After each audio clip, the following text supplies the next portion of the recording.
Hi guys, কেমন আছেন? আজকে আপনাদের সামনে ইলিশের প্রতারণার কিছু কথা তুলে ধরবো। যে অফার অফার অফার রাজা ইলিশ 4টে 8 কেজি 2000 টাকা কেজি, এই ফাঁদে যে পড়বেন সে সব টাকা হারাবেন। কেন বললাম? যে যাদের পেজ দাঁড়া করানো, মনে করেন যে অনেক বড় পেজ, তাদের একটা ভিডিও ডাউনলোড করে তারা আলাদা ফেক আইডি খুলে এই অফারগুলো দিতেছে। এবং কি আমার খুব আশা জাগলো যে ওদের সাথে আমি কথা বলবো এবং কি দেখবো যে আসলে কি ওরা মাছ দেয় কি দেয় না। তখন আমি ওদের নক করলাম, করার পরে বললো জি ভাই আছে রাজা ইলিশ 2.5 কেজি ওজন, 2 পিস 5,000 টাকা পড়বো এক নাম্বারটা। আমি বললাম ঠিক আছে, আমি 5,000 টাকাই দিব, বাট আমাকে ইলিশ লাগবে, ইলিশ দিতে হবে। বললো যে ঠিক আছে ইলিশ দিব।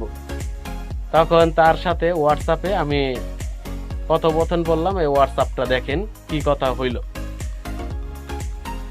ওরা এতটাই বাটপার, দেখেন এই যে যে নাম্বারটা দিছে এই নাম্বারটাই হোয়াটসঅ্যাপ নাম্বার পেজে থেকে। এখন এই নাম্বারের সাথে যে প্রোফাইল পিকচারটা আছে নাহিদ ওয়ার্ল্ড, মানে এই লোকটার পেজ অনেক ভালো যা বুঝলাম। তার ছবি ইউজ করে এবং কি প্রোফাইলটাও দেখেন, কাভার প্রোফাইলে তাদের ছবিগুলো দিছে এবং কি নাম্বার দেখেন 01829139599। এই নাম্বারটা হোয়াটসঅ্যাপ ইউজ করছে। ঠিক আছে, হোয়াটসঅ্যাপ ইউজ করছে। এখন বললাম যে ভাই আমার তো ইলিশ মাছ লাগবে।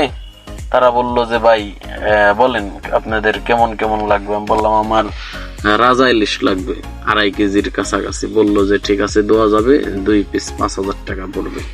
আমি বললাম সমস্যা নাই টাকা, কিন্তু আমার ভালো করে ভালো মাছ দিবেন। তখন ওরা বলল যে ভাই কিছু মনে না করলে বড় ভাই হিসেবে আপনার কাছে বলবো, আপনি প্যাকেজিং এর যে 550 টাকা এটা পাঠান, এই যে দেখেন এখানে লেখা আছে 550 টাকা অ্যাডভান্স করতে হবে।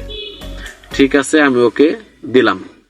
দেওয়ার পরে দেখেন প্রত্যেকটা জায়গা থেকে ও ওর ভয়েস ডিলিট করে দিছে। আমি বলছি যে আমি ভিডিও করে আমি দেখাবো যে আপনারা প্রতারক জানে সাধারণ মানুষ ধোকা না খায়। এখন আমার ভয়েস গুলো আছে, ওর ভয়েস গুলো নাই। দেখেন প্রত্যেকটা ভয়েস ও কেটে দিছে। আমি আমার ঠিকানা দিছি, এত সুন্দর করে আমাকে একটা ইনভয়েস করে দিছে যে মানে বুঝারি কায়দা নাই যে ওর একটা প্রতারক। যাই হোক, কালকে রাত্রে বলছে যে ভাইয়া আমি আপনার এখানে পাঠাচ্ছি, যে লেখছে আপনার টাকা আসছে, আপনার নাম্বার থেকে 550 টাকা কনফার্ম করে দিচ্ছি, আগামীকাল পাবেন। আমি বলছি ওকে। পরে আমার নাম্বার একটা ভুল ছিল, আমি ওই নাম্বারটা দিয়ে দিছি।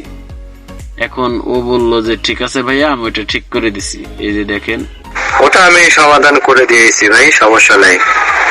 আপনার হোয়াটসঅ্যাপ নাম্বার আর আপনার ফোন নাম্বার তো সেম নাম্বার, আমি সমাধান করে দিয়েছি আপনার বলার আগেই। মানে এত সুন্দর করে ওরা সাধু, মানে সাধু কি বলবো, মানে বলার ভাষা নাই যে ওরা একটা প্রতারক। এখন এই ছবিটা দিয়ে আমাকে বোঝাইলো যে সে এই 2টা মাছ প্যাকেট করে দিচ্ছে। পরে ডেলিভারি ম্যান সকালে আমাকে ফোন দিছে যে স্যার আপনার পার্সেল আসছে, পার্সেলটা তো রিসিভ করতে হবে। আমি বললাম ঠিক আছে আপনি নিয়ে আসেন, আমি আপনার জন্য ওয়েট করছি। রূপালী ইলিশ, রাজা ইলিশ দেখবো যে আসলে সত্যিকারে দেয় কিনা। এখন বলতেছে স্যার আপনার তো বক্সের একটা কোড আছে, কোডটা দিলে আমরা ফ্রিজিং গাড়ি থেকে নামাবো। আমি বললাম ঠিক আছে আমি দিচ্ছি।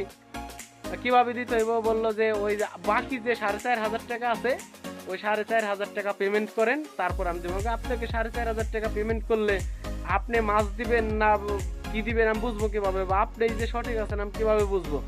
স্যার আমাদের যত ডকুমেন্ট আছে এই ডকুমেন্ট আমরা আপনাকে পেশ করবো। আমি কই আপনি আছেন কোথায়? বলতেছে যে আছি মানিকগঞ্জ সদরে। তখন আমার একটা ভাগিনা আছে, ওকে বললাম যে তুমি ইমিডিয়েটলি ওইখানে চলে যাও। পরে ও ফোন দিল, বললো যে ভাই আমার এখানে আরো অনেক দেরি হবে। আমাকে বলতেছে আমরা ফরিদপুর যাব, তাড়াতাড়ি আসেন, এখন বলে দেরি হবে। পরে আমি হোয়াটসঅ্যাপে আবার যোগাযোগ করলাম যে আপনারা তো প্রতারক, আমরা তো ভিডিও করে ছেড়ে দিব যাতে জনসাধারণের কাছে জানাই দিব যে আপনারা প্রতারক, সাধারণ মানুষের ইমোশনাল নিয়ে আপনারা এইভাবে প্রতারণা করে 5,000 টাকা নিয়ে নেবেন। তারপরেও কি করলো, এই যে আমি যে হোয়াটসঅ্যাপে যেগুলো দিলাম ওর ভয়েস যা আছে সব ডিলিট করে দিচ্ছি, আর আমারগুলো তো পারে নাই। আমি আপনাদের সামনে করলাম। এই এই জায়গায় যে নাম্বারটা আছে এই নাম্বারটা দেখবেন, আর কোনো জায়গায় আপনারা সহজে বড় পেজ ছাড়া আগে দেখবেন কত ফলোয়ার, কতগুলো পোস্ট আছে, ভালো অরিজিনাল পেজ ছাড়া আপনারা কেউ অর্ডার দিবেন না, তাহলে মাস্ট প্রতারিত হবেন, টাকা হারাবেন। যেমন আমি 550 টাকা অ্যাডভান্স বাবদ যেটা গেছে এটা আমি ওদের দেখার জন্যই দিয়েছিলাম, আমার হারাই গেছে। আর 4500 হাতিয়ে নিতে চাইছিল কিন্তু নিতে পারে নাই। যে যেখানে আছেন সবাই ভালো থাকবেন। আল্লাহ হাফেজ।